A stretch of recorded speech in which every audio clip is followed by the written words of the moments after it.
Hello student, स्वागत है आपका हमारे एएस कोचिंग सेंटर में। होम साइंस के ऑब्जेक्टिव क्वेश्चन मैंने स्टार्ट किया था, जिसमें से मैंने 50 करा चुकी हूँ। अब हम 50 के आगे देखेंगे। मैंने ऑब्जेक्टिव में ज़्यादातर कोशिश किया है कि उसके जो भी इम्पोर्टेंट पॉइंट्स हो, जो भी मैंने ऑब्जेक्टिव करा रही हूँ, वो इसमें मैं ऐड करती चलूँ। तो मैंने कम समय में ज़्यादा पढ़ाने की कोशिश की। अगर आपको वीडियो अच्छा लगे, मेरे पढ़ाने के तरीके अच्छे लगे, तो प्लीज़ वीडियो को लाइक, शेयर एंड सब्सक्राइब कर लीजिए। मैं अपनी पूरी डायरी आपके साथ शेयर कर लूँगी, बस आप जुड़े रहें मेरे साथ। 5 ग्राम प्रोटीन कितना एनर्जी देगा? 20 किलो कैलोरी। 1 ग्राम प्रोटीन कितना देता है? 4.2 किलो कैलोरी। तो उस हिसाब से उसको हम 5 से गुना कर देंगे। 5 चौका 20 किलो कैलोरी। प्रोटीन विश्लेषण की सबसे अधिक उपयोग होने वाली विधि है जेल्डाल विधि। पीईएम का प्रथम सूचक है आयु अनुसार वजन कम होना। गतिशील संतुलन से तात्पर्य है प्रोटीन ऊर्जा अनुपात का। अर्ध आवश्यक अमीनो अम्ल है अर्जिनिन। बुने हुए कपड़ों में पाए जाने वाले लंबवत संबंधित लूप का निम्न में किससे संदर्भित किया जाता है? बेल से। मैंने बाकी के 3 ऑप्शन हटा देती हूँ मैं हर बार, क्योंकि मुझे लगता है कि कम समय में ज़्यादा देखना ज़्यादा सही रहेगा। और जब 4 क्वेश्चन के साथ कराना होगा तो मैं 4 ऑप्शन के साथ कराना होगा, मैं 4 ऑप्शन के साथ लेके आऊँगी। और वैसे मैं चाहती हूँ कि वैसे 4 ऑप्शन वाले मैं लाइव लेकर आऊँ, उसके लिए कुछ सब्सक्राइबर की ज़रूरत है। इसलिए आप लोग प्लीज़ मेरे चैनल को सब्सक्राइब ज़रूर करें। बंगाल का कांथा कढ़ाई में इस्तेमाल में मुख्यतः कढ़ाई है रनिंग कढ़ाई। लंबे तंतु को क्या कहते हैं? Filament fibre. 4 माह की अवस्था में आमतौर पर बालक का वजन होता है 2 गुना। अंडाणु परिपक्व होता है 28 दिनों में। सामुदायिक विकास कार्यक्रम कब प्रारंभ हुआ? 2 अक्टूबर 1952 में। एसेपिसिस से तात्पर्य है सूक्ष्म जीवाणुओं को हटाना। बाल विहार मतलब किंडरगार्टन, मैं साथ में उसका दूसरा नाम भी ऐड करती चली हूँ। बाल विहार बोलिए या फिर किंडरगार्टन। प्रकार के पूर्व स्कूली कार्यक्रम की स्थापना किसके द्वारा की गई है? फ्रेडरिक फ्रोवेल के द्वारा। निम्न घटनाओं का कालानुक्रम बताना है। जैसे पहले अंडपात, फिर निषेचन, फिर यौन निर्धारण, फिर गर्भ, फिर परिस्थापन। थॉर्नडाइक का माध्यमिक नियम किससे संबंधित है? बहुप्रतिक्रिया का नियम से। तीव्र बुद्धिमानों का आईक्यू होता है 140 से अधिक। ये मिलान करने वाला था, तो मैंने इधर उधर लिखने से अच्छा मैंने सोचा 4 को एक ही में ऐड कर देता है। जैसे वाइगोस्की का है सामाजिक सांस्कृतिक सिद्धांत, वाइगोस्की ने दिया था। और एरिक्सन मनोसामाजिक सिद्धांत, पियाजे संज्ञानात्मक विकास, फ्रायड मनोविश्लेषण सिद्धांत। एनुरेसिस व्यवहार में कौन सी समस्या होती है? बिस्तर गीला करना, ये इंपॉर्टेंट है। एनुरेसिस, इसको याद कर लीजिए। एनुरेसिस व्यवहार में कौन सी समस्या होती है? बिस्तर गीला करना।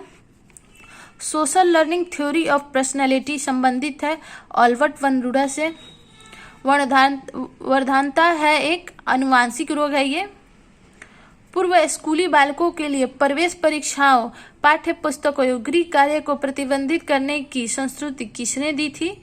यशपाल समिति ने दी थी। मस्तिष्क को अपने वयस्क भार का 90% तक पहुंचाता है जब बालक की आयु होती है 5 वर्ष की।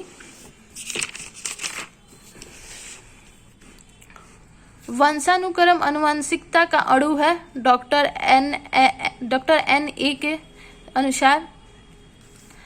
5 वर्ष का बालक कागज को एक सीधी रेखा में काटता है। यह कौशल एक सूक्ष्म क्रियात्मक कौशल है। क्रियात्मक अनुकूलन ऑपरेट कंडीशनिंग की संकल्पना दी थी स्किनर ने। शक्ति एम्पावरमेंट से आप किसे नियंत्रित करते हैं? संपत्ति, ज्ञान और प्रवृत्ति को। प्रसार शिक्षा के चरणों का सही क्रम में लिखें। सबसे पहले आता है ध्यानाकर्षण, फिर अभिरुचि, फिर क्रिया, फिर विश्वास, देन फिर क्रिया, फिर संतुष्टि। अभिक्रिया यहाँ होगा, मैंने 2 बार शायद क्रिया लगी, यहाँ पे अभिक्रिया होगा। महिला सशक्तिकरण किस पंचवर्षीय योजना का मुद्दा था? 9वीं पंचवर्षीय योजना का। निम्न घटनाओं को कालानुक्रम में व्यवस्थित कीजिए। सेवाग्राम परियोजना ये 1920 में हुआ था। मार्तंडम परियोजना ये 1921 में हुआ था। गुड़गांव परियोजना ये 1966 से 85 के बीच हुआ था। इटावा पायलट परियोजना ये 1948 में हुआ था। सामुदायिक विकास की संकल्पना से विकसित हुआ? प्रसार शिक्षा से। प्रधानमंत्री कौशल विकास योजना है एक अनौपचारिक शिक्षा है। ये प्रसिद्ध विधियां हैं और ये संपर्क के प्रकार है। इससे भी क्वेश्चन आते हैं।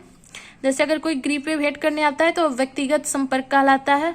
दूरदर्शन के थ्रू जन संपर्क कहलाता है। संगोष्ठी के थ्रू भी जन संपर्क कहलाता है। और रेडियो के थ्रू आपने अक्सर सुना होगा, उसको विराट संपर्क बोलते हैं। उसको मैंने ऐड नहीं कर पाई, भूल गई। प्रसार शिक्षा प्रक्रिया में निम्न 5 आवश्यक चरणों को सही क्रम में व्यवस्थित करें।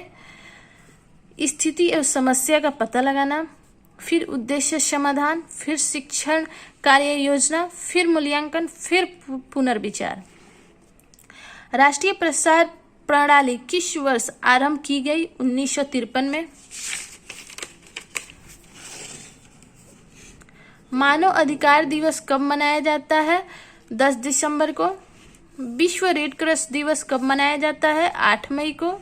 विश्व पर्यावरण दिवस कब मनाया जाता है? 5 जून को। विश्व एड्स दिवस मनाया जाता है 1 दिसंबर को। पोस्ट में एबीसी का अर्थ है, पोस्टर में एबीसी का अर्थ है, सॉरी यहाँ पे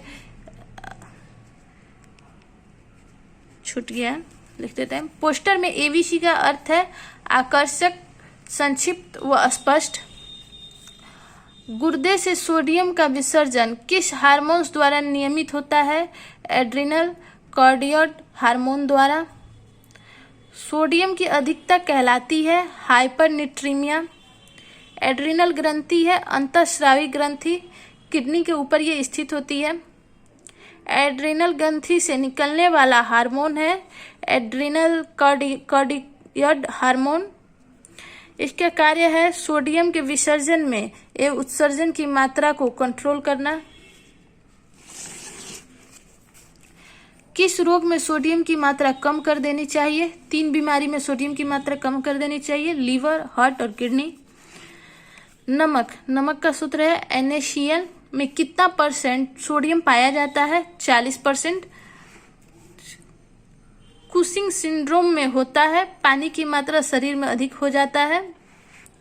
अत्यधिक गर्मी में पसीने द्वारा लगभग कितना ग्राम सोडियम शरीर से बाहर उत्सर्जित हो जाता है? 10 से 20 ग्राम। हाइपोनेट्रीमिया के लक्षण है कोशिका द्रव्य मस्तिष्क कोशिका में चला जाता है। थायराइड ग्लैंड से कौन सा हार्मोन निकलता है? थायरोक्सिन हार्मोन निकलता है। जब कोई बीमारी एक देश से दूसरे देश में फैलते हुए एक बहुत बड़ी जनसंख्या को प्रभावित करती है तो ऐसी बीमारी को क्या कहते हैं? पेंडेमिक। जैसे कि कोरोना हुआ था इस बार। किस पोषक तत्व की कमी के कारण बच्चों में बौनापन, मंदबुद्धि देखने को मिलता है? आयोडीन। आयोडीन की कमी से बच्चों में क्रिटमिज नामक बीमारी भी होती है। आगे के क्वेश्चन नेक्स्ट वीडियो में देखेंगे। वीडियो लंबी होगी, आप देखना भी पसंद नहीं करेंगे और अपलोड करने में भी दिक्कत होगी। वीडियो अच्छी लगे तो please like, share and subscribe my channel. Thanks for watching.